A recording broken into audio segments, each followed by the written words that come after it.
Oi, pessoal. Aqui nessa aula eu vou falar um pouquinho com vocês sobre os gráficos do movimento uniformemente variado, começando aqui com o gráfico da aceleração. Tá? O gráfico da aceleração em função do tempo. Então, no eixo Y eu tenho a aceleração, no eixo X o tempo. Como a aceleração é constante no MUV, esse gráfico vai ter o comportamento de uma reta contínua, como essa daqui. Tá? O que esse gráfico vai indicar para nós? Tá? Todo gráfico, sempre que a gente fizer um gráfico, ele vai indicar alguma informação para nós. No caso desse gráfico aqui, eu preciso lembrar do quê? Ó? Lembrem da fórmula do vovô ateu. V igual V0 mais AT. Numa situação onde um móvel parte do repouso, a velocidade inicial é zero. Então, eu ficaria que a velocidade é a aceleração pelo tempo. Tomando aqui 2 instantes de tempo, o que eu percebo? A minha aceleração não variou, mas a área dessa figura que se formou aqui, essa figura aqui é um retângulo, tá? Eu sei que a área aqui é base vezes altura, tá? Quem que é a base? A base é o valor do tempo, né? Essa medida aqui, ela é semelhante a essa. Então, aqui seria, né, na nossa fórmula de área, seria o tempo 2 menos o tempo 1, que vai multiplicar pelo pedaço da altura, no caso aqui, a aceleração. Então, a área, nesse caso aqui, a área desse pedaço, ele é velocidade. Tá?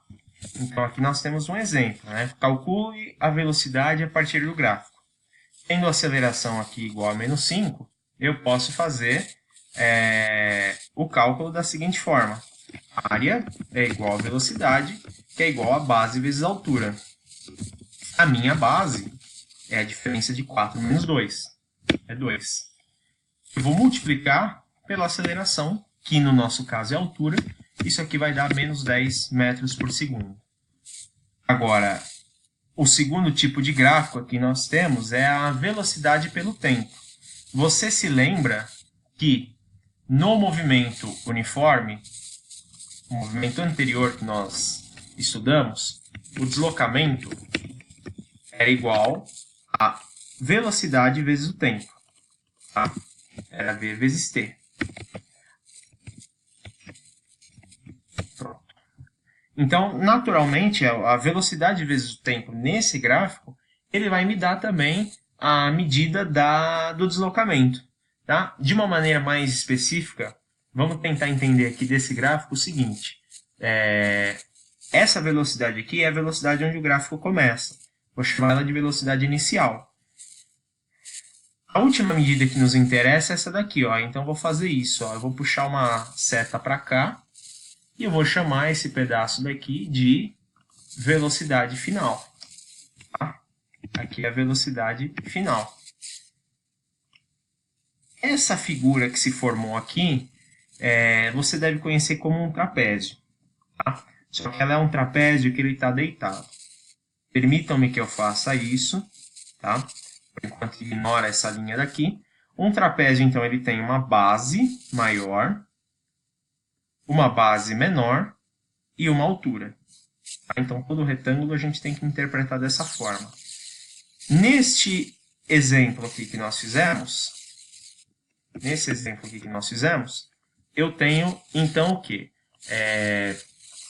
A área do trapézio, ela é igual a base menor mais a base menor vezes a altura, tudo isso dividido por 2. Tá? No nosso caso aqui, então, a área equivale ao deslocamento.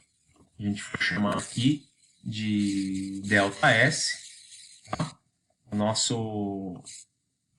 área aqui equivale ao ΔS. Então, ΔS pela área do trapézio ficaria como sendo velocidade final mais a velocidade inicial vezes o tempo 2 menos o tempo 1, tudo isso dividido por 2. Tá? Essa aqui é a equação que a gente teria do deslocamento. Vamos ver esse exemplo, fica mais fácil de entender. Tá?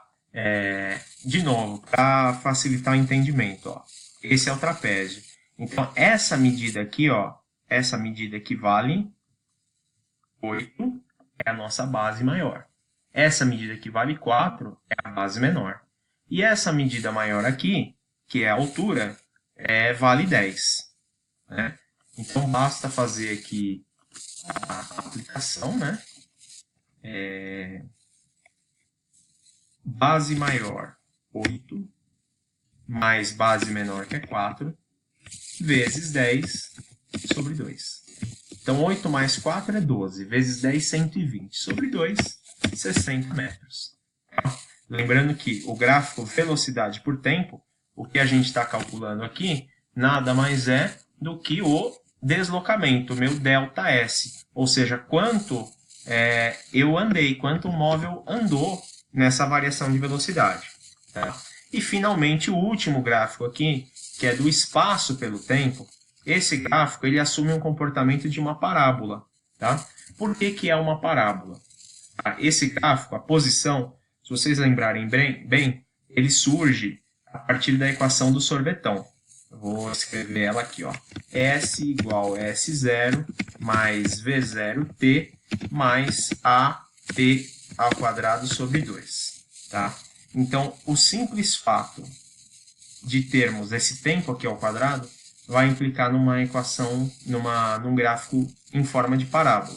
Tá? Embora esse gráfico a gente não tenha como calcular a área, ele tem algumas informações importantes. Então, por exemplo, esse gráfico aqui, ó, ele começou a partir do menos 20. Eu poderia supor que a posição inicial dele aqui é menos 20. Tá? O instante em que ocorre uma mudança de sentido. Aqui ele subiu, parou. Nesse ponto aqui, ele muda de sentido. Ou seja, imagine que você está jogando um objeto para cima. Ele sobe até um certo ponto, depois ele cai. Então, o instante que ocorre uma mudança de sentido aqui é aos 4 segundos e meio. Tá? E quais são os instantes que o gráfico passa pela origem? O que é passar pela origem? Quando ele está na posição 0. Então, ele veio do menos 20, depois de 4 segundos ele passa pelo 0, e depois, no instante de tempo 5, ele passou pelo 0 de novo. Tá? Esse gráfico aqui ele não tem, digamos assim, eu não posso calcular nenhuma área a partir dele, porque ele é uma parábola, mas ele é importante para tirar informações a respeito disso. Tá? Então, num resumo geral, a aceleração vezes o tempo, o que eu calcular na área do gráfico me dá a velocidade, velocidade pelo tempo, o que eu calcular aqui dentro me dá o deslocamento, e espaço pelo tempo simplesmente vai me determinar que tipo de comportamento tem esse gráfico. Beleza?